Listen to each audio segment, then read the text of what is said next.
From Wood Green, Barratt sent out over 200 varieties of goods and novelties worldwide, and today they return as boomerangs in the form of almost 200 craftsmen, artists, sculptors, artisans, technicians, photographers, printers, music makers, illustrators, filmmakers, carpenters, bookbinders, animators and designers from all over the world to make this rather unique art centre at the chocolate factory. We will now enter the building by this lovely original Barratt staircase. And this is all your own work? It is all my own work, yes. Well, it's all my own work, but there's some black and white prints in the corner of another artist that I'm selling, Susan Rosenberg. Susan Rosenberg, right. And how long have you been in this studio? I've been in these studios for 5 years. It's my fifth open studio. And it's a wonderful opportunity to meet people and show the work and talk to members of the public who might come to a gallery, and so I do. Sell paintings if you're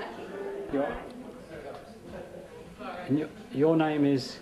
My name is Fiona Carson. And are you a basket maker or a weaver?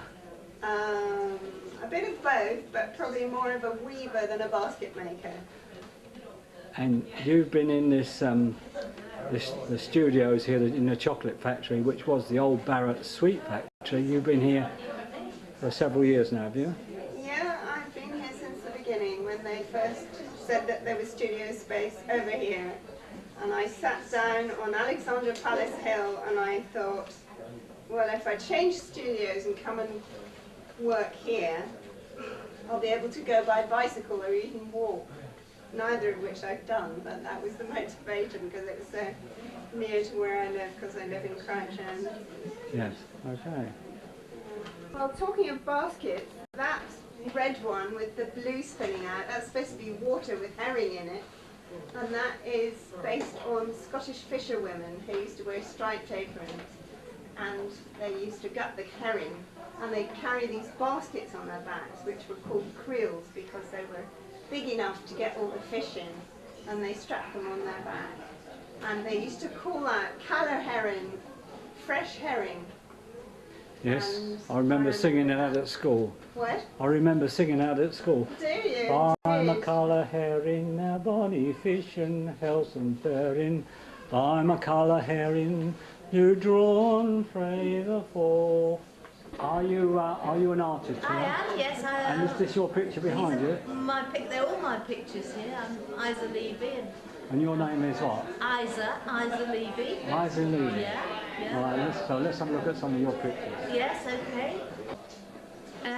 You just want me to So tell me about the picture. Yeah, well, this is the second portrait sitting of a friend of mine called Cassandra, and it's really a work in progress.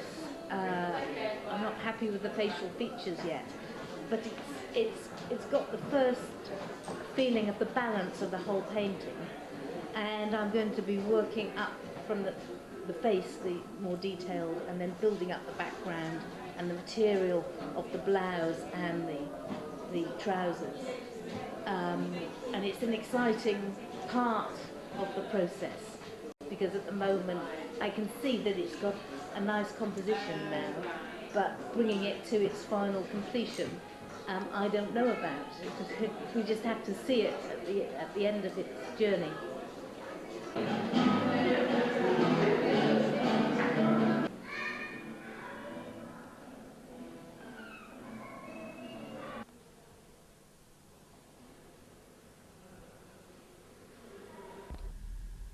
This is the studio of Alec Worcester on the second floor, a sculpture in clay and different types of metal.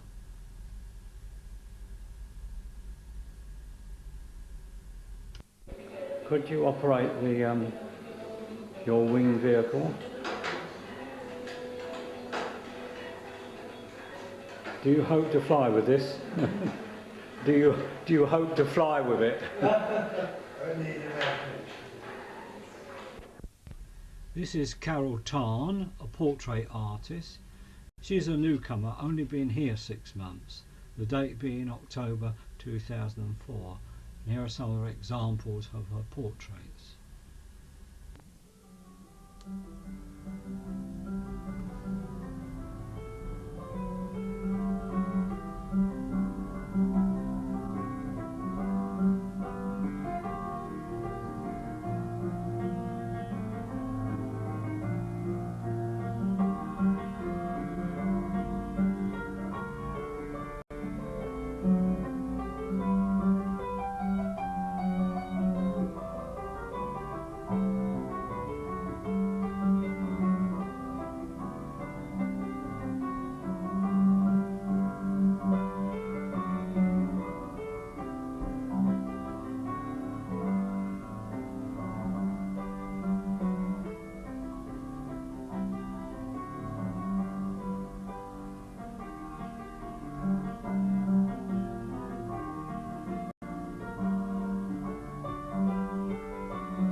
Hello, my name's Adrian Shaw. I'm an artist at the Chocolate Factory. I'm a photographer and painter, as you may have seen. I've been here about 6 or 7 years, and I've been very, very interested in the work done here in reaching out to the public in the vicinity. Thanks very much. We now leave Chocolate Factory and cross the road to Chocolate Factory number 2, for which has been acquired by the demand for more space. This building was built by Barratts in 1922. We shall now go up the stairs and see what's cooking. Excuse the pun, but I have not mentioned the smell that used to be in the vicinity of Barratt's factory, the aroma of sweets and licorice being cooked that could be smelt a quarter of a mile away.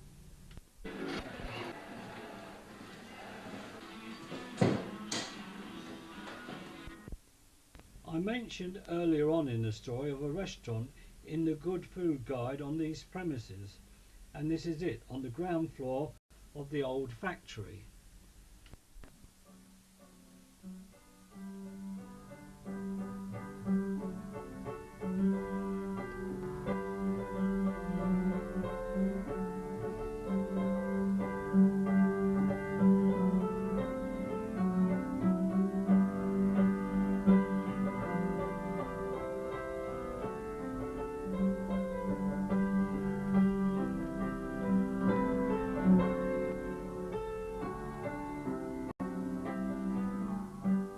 This building has now been demolished, and it has some connection with the Cambridge University.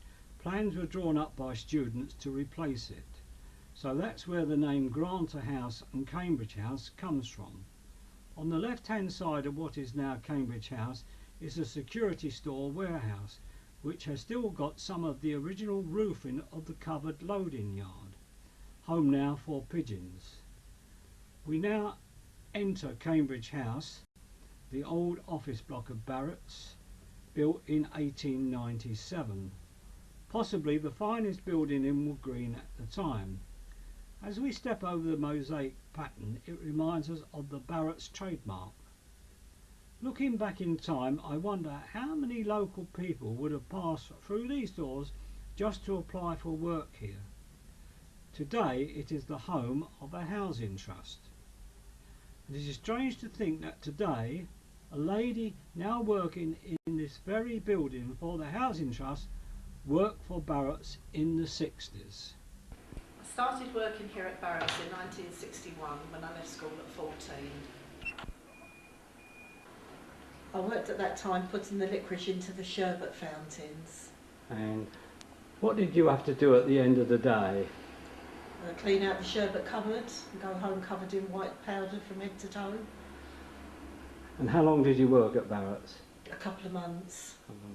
And you're now working at the Metropolitan Housing Trust on the old Barratt site today? Yeah, that's correct. And your name is? Jo England. Jo England.